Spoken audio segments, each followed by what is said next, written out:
Hola, ¿cómo están amigos y amigas? Para mí es un placer estar con ustedes hoy para compartir esta conferencia sobre conciencia ecológica. Voy a presentarles algunas diapositivas donde ustedes van a ver unas imágenes de diferentes partes del mundo y a lo largo de las diapositivas les voy a ir explicando en qué consiste, qué es lo que se explica en cada una de ellas y por qué se las estoy presentando. Permítanme comenzar con esta diapositiva. Esta es una imagen del Observatorio de Paranal al sur de Chile. Es un observatorio que, como ustedes ven, está en un paraje desértico, muy alejado, y es un complejo especial porque hay 4 observatorios gigantescos, 4 telescopios gigantescos, con una circunferencia de espejos de 8 metros cada uno, y cuando se ponen en conjunto esos espejos, ustedes pueden conformar una imagen compuesta de lo que se ve en cada uno de ellos como si fuera un solo telescopio. Es decir, que con esto se crea el telescopio más grande del mundo desde el punto de vista de luz. Eso nos permite ver imágenes como la siguiente. Esa es una imagen de la Vía Láctea. Se le llama la Vía Láctea desde nuestros antepasados, porque la nubosidad que se veía en las estrellas hacía parecer como que fuera de leche. Esa es una imagen tomada desde ese observatorio que les mostraba ahorita. Y ese rayo láser que ustedes ven allí, este rayo láser, apunta a lo que es el centro de nuestra galaxia. Esta es una galaxia que está entre 100 y 120 mil años luz de diámetro, es decir que para la luz recorrer de un extremo al otro pasaría 120 mil años recorriéndola, y tiene alrededor de unos 400 billones de estrellas. Y ahí estamos nosotros, y eso es como nosotros vemos la Vía Láctea. Y si nos ven desde afuera, esta es una imagen tomada por la nave espacial Cassini de la NASA. Si nos ven desde afuera, pues no nos ven. Ahí arriba de esa rayita, en un puntico que no se alcanza a ver en esta imagen, ahí está la Tierra y la Luna. Esta es una fotografía real tomada por esta nave espacial donde aparece pues Saturno y sus anillos. Y ya para vernos comparativamente, para poder compararnos con los otros planetas, pues les quiero mostrar, este es Júpiter, el planeta más grande de nuestro sistema solar. Luego está Saturno, que es el que veíamos hace un poco, y acá abajo ustedes ven la Tierra. Es decir, la Tierra entre los planetas pequeños es el mayor en tamaño. Y ahora si nos comparamos con el Sol, pues ustedes van a ver, acá abajo está la Tierra pequeñito, igual que la composición que estaba ahora, ¿no es cierto?, los planetas, y miren en comparación con el Sol cómo somos de pequeños. Y uno diría, no, pues el Sol es muy grande.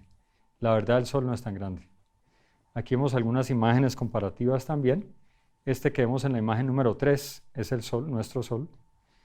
Acá abajo está Júpiter, que es el planeta más grande del sistema solar. Y aquí está Sirius, que es una estrella que uno diría, bueno, gigante parece, pues es muy grande al lado del Sol. Pero si vemos a Sirius, acá en la imagen número 4 es el más pequeño, al lado de otras estrellas famosas como son Pollux, Arcturus y Aldebarán, que es la más grande que hay aquí. Y uno dice, bueno, Aldebarán es gigantesca, ¿no es cierto?, si uno la compara con el Sol, pero vemos Aldebarán acá en la imagen número 5, que es pequeñita, al lado de Rigel, Antares y Betelgeuse, que es gigantesca al lado de esa. Y uno sigue pensando que Betelgeuse es gigantesca y luego la ve uno aquí, al lado de otros gigantes, donde quiero resaltar Canis Majoris, que es la estrella principal de esa galaxia que nosotros vemos, que estamos acostumbrados a ver, la del Can. Eso es solamente para darnos una perspectiva del tamaño que tenemos nosotros, ¿no es cierto? Somos cerca de 7.000 millones de habitantes y a veces nos sentimos muy grandes, y estamos en un planeta que sentimos que es muy grande. Esta es la superficie de nuestro planeta, y ustedes ven ahí a través de la atmósfera, ven la Luna. Esa es una imagen de la Luna, una luna creciente, y aquí estamos nosotros, o por lo menos así comenzamos, ¿cierto? Hace unos cuantos miles de años, probablemente así nos vestíamos, ¿no es cierto? Andábamos detrás de los animales, siempre corriendo detrás de los animales, pues esa era nuestra comida. Pero no era solamente nuestra comida, sino que también era nuestro vestir. Entonces ustedes ven aquí la gente vistiendo con la piel de los animales, y no solo nuestro vestir, sino que también era la manera como construíamos nuestras viviendas. Es decir, a partir de estas pieles era que se cubrían las viviendas. Y por supuesto, como andábamos detrás de los animales que se estaban moviendo permanentemente, pues nos tocaba permanentemente mover nuestras viviendas, y nuestras viviendas por lo tanto eran móviles. Y el impacto que generamos en el espacio donde estábamos era relativamente bajo. porque todo el tiempo nos estábamos moviendo.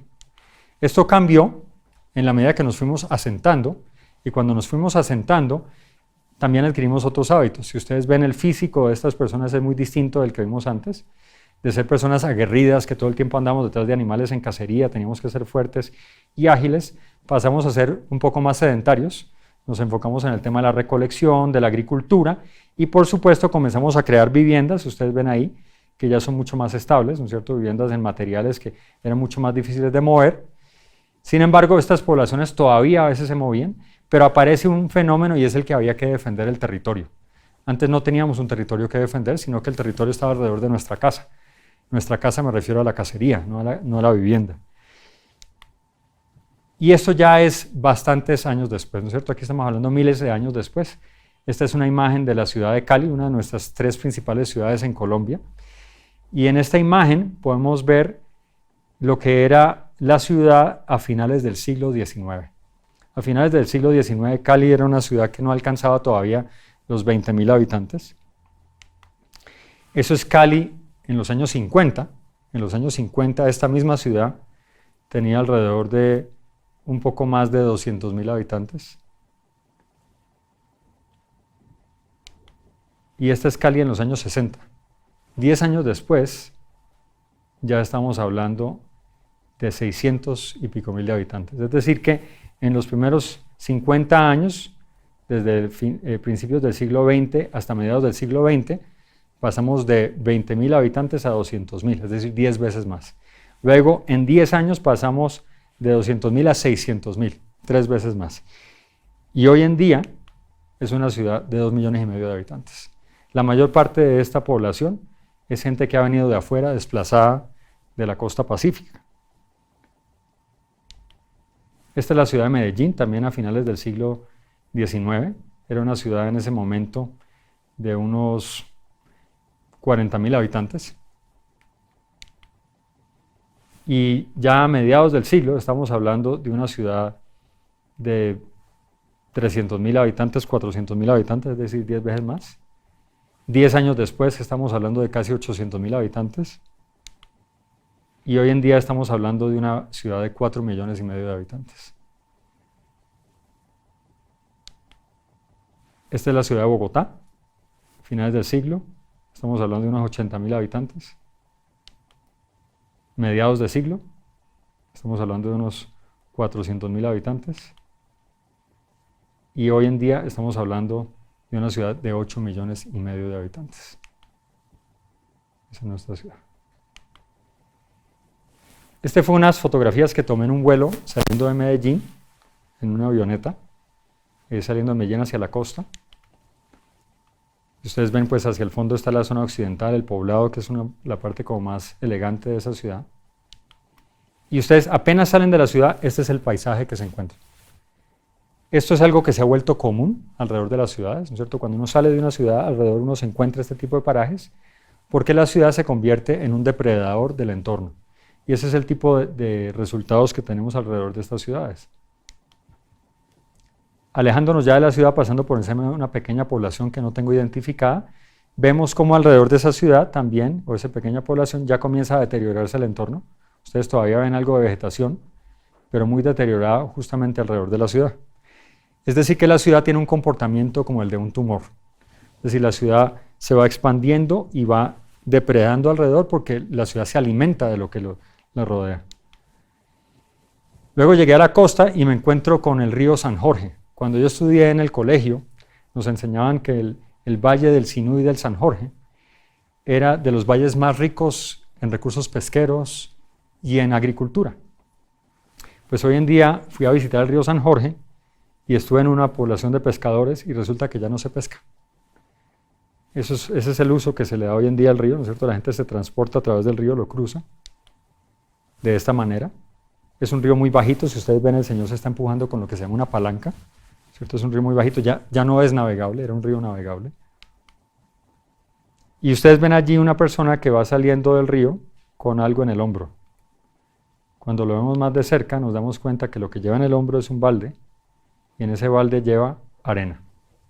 Es decir, que lo que sacamos del río hoy en día ya no es pescado, sino arena, que se usa para construir eso que después va a deteriorar el entorno natural que son las ciudades y las construcciones en general.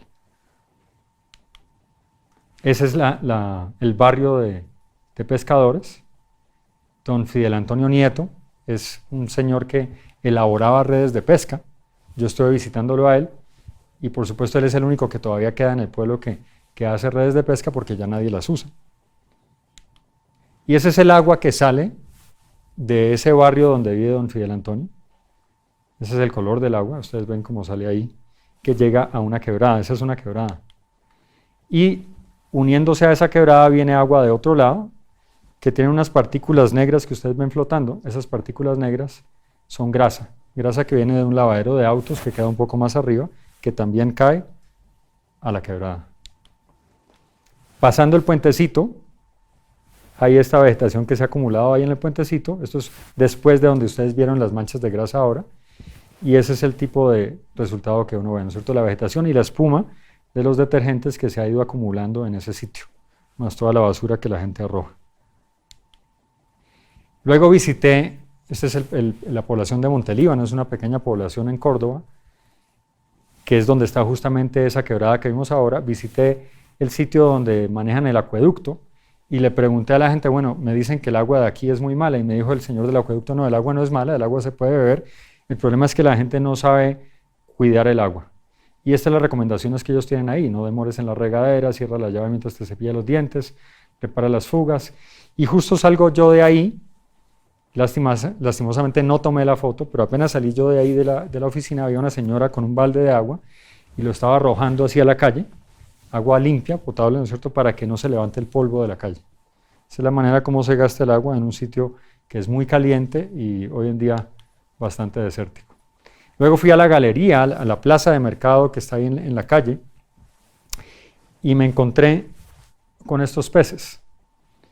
Estos peces estaban en una mesa, como la que ustedes ven ahí. Ese era el señor que estaba vendiendo esos peces, y yo le pregunté, bueno, ¿de dónde vienen los peces? Me imagino que debe ser del San Jorge, pues esto es a unos 300 metros del San Jorge. Me dice el señor, no, esos peces vienen desde Uruguay y Argentina. Y esta es una población de pescadores, donde se compra en la plaza, en el pueblo, peces que vienen de Uruguay y de Argentina. Para las poblaciones que había en esa época, estamos hablando de las poblaciones de los años 50, este era el modelo de agricultura que nosotros conocíamos. De hecho, uno ve a esa señora cargando esos frutos en sus manos y uno se imagina que así es como trabajan hoy en día los campesinos también. La verdad es que la mayor parte de la agricultura en el mundo ya no es así, pero así era como se cultivaba en esa época, y también así era como se tenía el ganado. De hecho, yo creo que uno se imagina ganado y uno se imagina las vaquitas con los terneritos, ¿no es cierto? Eso es como la imagen normal. Lo mismo que la gallina. Cuando uno piensa en mamá gallina, yo no sé si alguna de las señoras que está viendo hoy esta presentación, alguna vez le han dicho mamá gallina, ¿no es cierto? Le dicen mamá gallina pues porque anda con sus pollitos detrás, ¿no es cierto?, siempre protegiéndolos. Y esa es la imagen que uno tiene de cómo son las gallinas y sus pollitos. Pero la verdad es que así es como se tiene hoy en día el ganado. Esta es una imagen real de cómo se cría el ganado hoy en día. Ustedes ven ahí cientos de vacas en un corral donde a duras penas se pueden mover. Están tan apeñuscadas unas con otras que muchas veces los animales mueren ahí adentro y los dueños de estos animales no se dan cuenta que el animal ha muerto, pues porque no hay manera de verlo. Solamente cuando el olor ya es tan fétido que se dan cuenta pues que hay un animal muerto allá adentro y lo sacan. Y ustedes ven que los animales están sumergidos en el estiércol que ellos mismos producen, ¿no es cierto? Este estiércol muchas veces llega hasta la ubre de las vacas que están allí. Y así es como se crían los pollos. Es decir, que esa imagen que teníamos ahorita de las gallinas y los pollitos, pues eso ya no es real. Esto es lo que se necesita hoy en día. Y así es como se cogen los huevos, ¿cierto? Ya no es la gallinita poniendo el huevito en el nido, sino que ahora es metidas en jaulas y produciendo huevos en serie. Y así es como se crían los cerdos. Para poder sostener este tipo de poblaciones. Es decir, si queremos tener poblaciones como, este es un ejemplo nomás, Tokio, una población de más de 20 millones de habitantes, pues la única manera de producir comida para tanta gente es teniendo ese sistema que ustedes vieron ahorita de producción de alimento. Y por supuesto, para tener toda esa cantidad de gente concentrada, pues necesitamos grandes cantidades de vehículos. Este se llama el circuito interior. es una vía principal en Ciudad de México, que es otra de esas ciudades, megaciudades de más de 20 millones de habitantes, para poder tener este estilo de vida, ¿cierto? Es decir, necesitamos tener recursos porque nos ofrecen un estilo de vida que es el que nos están vendiendo como el estilo de vida que todos queremos tener. Y por supuesto, de alguna parte tienen que venir los recursos para poder lograr ese estilo de vida. Esta imagen es una imagen de la selva amazónica. Bueno, de lo que queda de la selva amazónica, ¿cierto? Es decir, aquí había selva amazónica y ustedes ven aquí la frontera clara. Esto es lo que se hace hoy en día con la selva amazónica. La mitad de la selva amazónica se utiliza para producir alimento para animales, para poder después alimentar a las grandes poblaciones o para producir biocombustibles, que nos dicen que pues, son buenos para el ambiente porque son biocombustibles. Pero no todo el mundo vive ese estilo de vida que queremos o que nos venden. Entonces ustedes ven aquí en la ciudad de Caracas, una población aquí al lado derecho, que vive en sus edificios muy elegantes, una autopista principal, y aquí al lado la favela o la comuna más grande de América Latina, ¿cierto? Más de 1 millón de habitantes concentrados en ese sitio, viviendo en condiciones donde sus casas, pues yo no sé si se pueden llamar casas. En Bogotá la gente se queja de que es difícil subirse al Transmilenio. Eso es porque nunca les ha tocado subirse en ese tren en Bangladesh. Y por supuesto, de todo esto que está pasando, de toda esta concentración de población y de personas con estos hábitos de consumo, pues hay un resultado final, que es la basura. Este es un ejemplo de uno de los rellenos sanitarios en Bogotá, ¿cierto? El relleno de Doña Juana. Y luego miramos el panorama de Colombia, por ejemplo, en términos de los recursos mineros, porque para poder sostener este estilo de vida y para poder sostener esta manera de consumir, pues se requiere escarbar en la tierra y sacar minerales. Y resulta que tenemos el país lleno de títulos mineros. Cada una de esas bolitas que ustedes ven ahí, en este mapa, son títulos mineros. Y los arbolitos que ustedes ven ahí representan las áreas naturales protegidas, que es donde estamos conservando los recursos que nos van a sostener la vida para el futuro. Y lo increíble es que incluso donde hay áreas protegidas también hay títulos mineros, que según la ley, pues es ilegal. Ese es el sur de la imagen.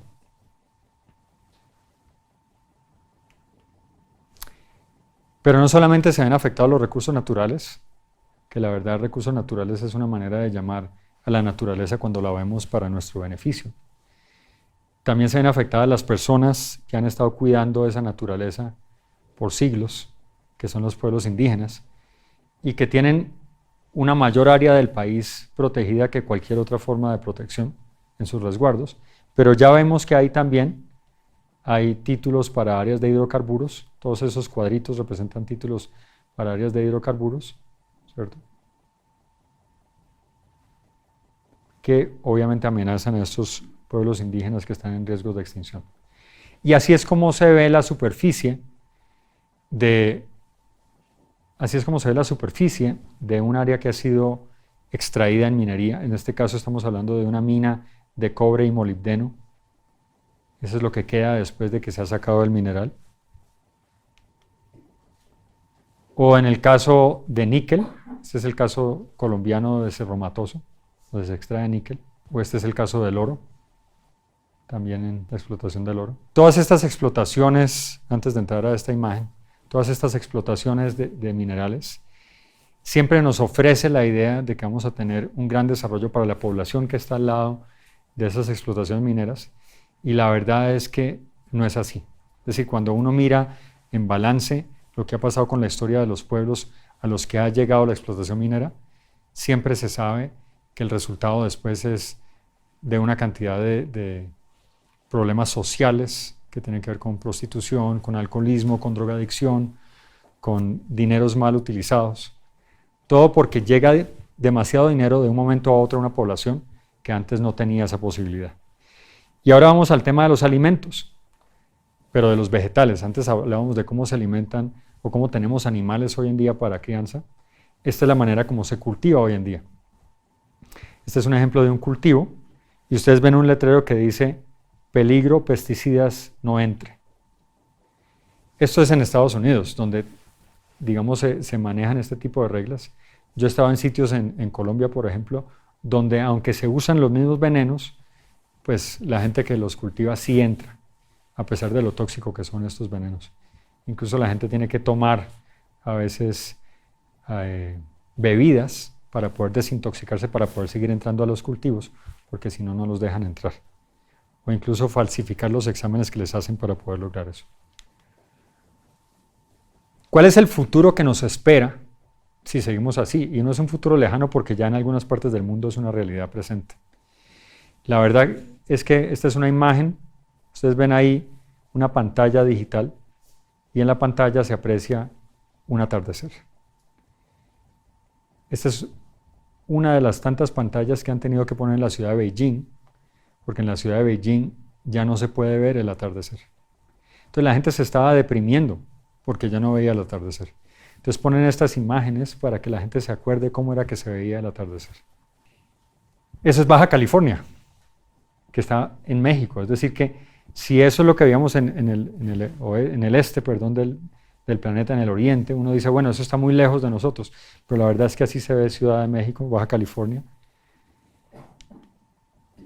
Y esto es todavía más cerca de nosotros, esto es Bogotá. Y uno ya ve la nube de contaminación encima. Es decir, que vamos en camino hacia allá. Se me olvidaba decirles una anécdota.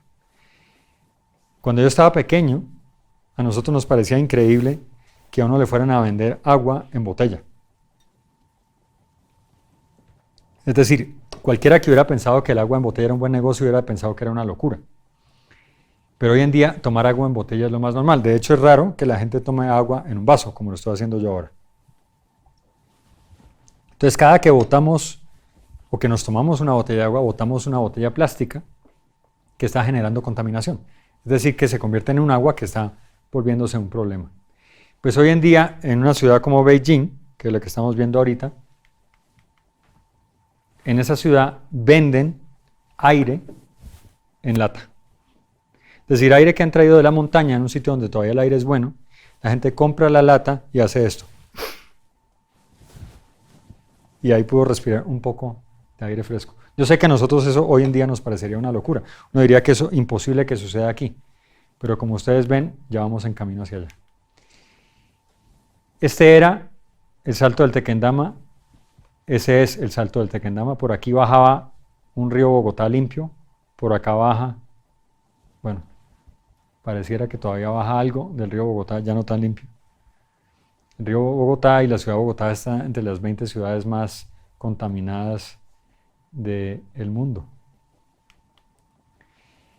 Este es el río Ganges en la India, que es uno de los ríos más contaminados del mundo. Y uno dice, bueno, pero eso no nos está pasando aquí. Sin embargo, ese agua que ustedes ven que está bebiendo alguien allí, ¿cierto? Que es una imagen en la China, es el agua que se bebe la tercera parte de la población mundial. Es decir, 2.500 millones de personas en el mundo beben el agua de esta manera.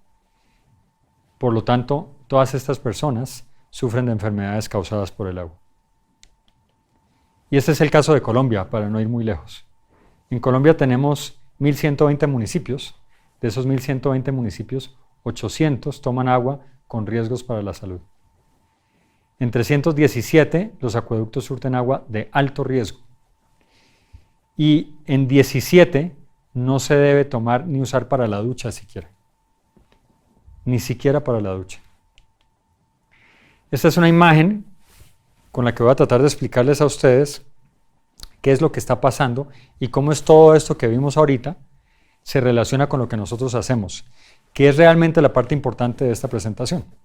Es decir, lo más importante para mí de la presentación, y yo espero que este sea el mensaje que le llegue a ustedes, no es todo lo que está pasando. Lo más importante no es todo eso que ya hemos deteriorado. Lo más importante es qué queda por hacer. Y para entender qué queda por hacer, lo más importante es entender qué tenemos que ver nosotros con lo que está pasando y cómo nosotros podemos contribuir a solucionar lo que está pasando. En esta secuencia de imágenes voy a explicarles cómo esta primera imagen, que ven ustedes aquí pequeñita, es la imagen que conecta con todas las demás imágenes que ven ahí en la pantalla. La primera imagen representa los productos que usamos tradicionalmente para el aseo. Son productos que vienen en envases plásticos, plástico que para producirse se requiere grandes cantidades de energía eléctrica. La producción de energía eléctrica, que es la segunda imagen, es la principal causa del calentamiento global. La segunda causa del calentamiento global es el consumo de combustibles, que ustedes ven aquí en esta imagen abajo. Estos grandes camiones son los camiones que se usan para transportar estos productos, porque son productos que vienen altamente diluidos y por lo tanto se requieren muchos empaques para transportarlos. Fuera de eso, tenemos un problema con el petróleo, que es la fuente de donde viene este combustible. El petróleo no solamente es un problema para la combustión, que es la segunda causa de calentamiento global, sino que también es la causa de problemas sociales, como les describía yo ahorita. Esta es una imagen de un pueblo que ha sido afectado por el petróleo, donde hay unas prostitutas ahí reunidas. Eso es solo una de las manifestaciones de la explotación petrolera en cuanto a su impacto social. Y aquí al lado vemos una mazorca insertada dentro de un vehículo. Esa mazorca representa los biocombustibles. Y los biocombustibles también calientan el planeta porque también liberan dióxido de carbono, pero además se convierten en competencia para la comida que debería estarse utilizando para alimentar a la gente que no tiene con qué comer. Tenemos 1.000 millones de personas en el mundo que no tienen comida y la mayor parte de las personas afectadas y que mueren por ello son niños. Son las poblaciones más vulnerables. Luego tenemos también como consecuencia de este plástico que cuando va a dar al mar, y aquí vemos una imagen de un científico, Charles Moore, mostrando una imagen de lo que se llama la isla de basura en el Pacífico, pues ese plástico se vuelve pequeñas partículas que finalmente van a dar al mar y concentran los agrotóxicos que se los comen los pececitos pensando que son alimento, concentrados en esas partículas plásticas. Luego esos pececitos se los comen peces más grandes y finalmente esos peces más grandes nos los comemos nosotros. Y así todas estas imágenes tienen que ver con nuestros hábitos de consumo. Esto tiene origen en un sistema tradicional que tiene como principio extraer del planeta materia prima, transformarla, convertirla en productos que consumimos, nosotros los consumimos y finalmente los devolvemos como basura. Si sacamos y lo que devolvemos es basura, pues eso produce un ciclo que es indeseable e insostenible. La propuesta es que entendamos que el planeta sigue siendo nuestra fuente de materia prima, pero que al transformar tenemos que devolver no basura, sino tenemos que recuperar todo lo que sobra aquí para volverlo a utilizar aquí entre las fábricas. Y cuando lo llevamos al consumidor, el consumidor también tiene que tener esa conciencia y en lugar de devolverlo aquí como basura, debe recuperarlo para poder volverlo a llevar acá. Es decir, la idea es que no mandes basura al carro de la basura. Ese es el modelo de desarrollo deseable y sostenible. ¿Cómo entra entonces la propuesta de Amway dentro de este modelo? Amway tiene unos productos que por sus fórmulas que contienen ingredientes biodegradables, porque no tienen fosfatos ni ácidos abrasivos, porque no tienen fragancias tóxicas, porque son suaves, porque disminuyen la producción de basuras, hacen parte de ese modelo que yo les decía que es el que funciona. Pero el compromiso de Amway no se limita solamente a los productos. El compromiso de Amway, este es el resultado para el 2014, involucra la reducción, por ejemplo, en el uso de agua, un 17% de reducción en el uso de agua, un 17% en la reducción de energía, un 24% en la reducción de generación de gases de efecto invernadero y un 89% de reciclaje de material en planta.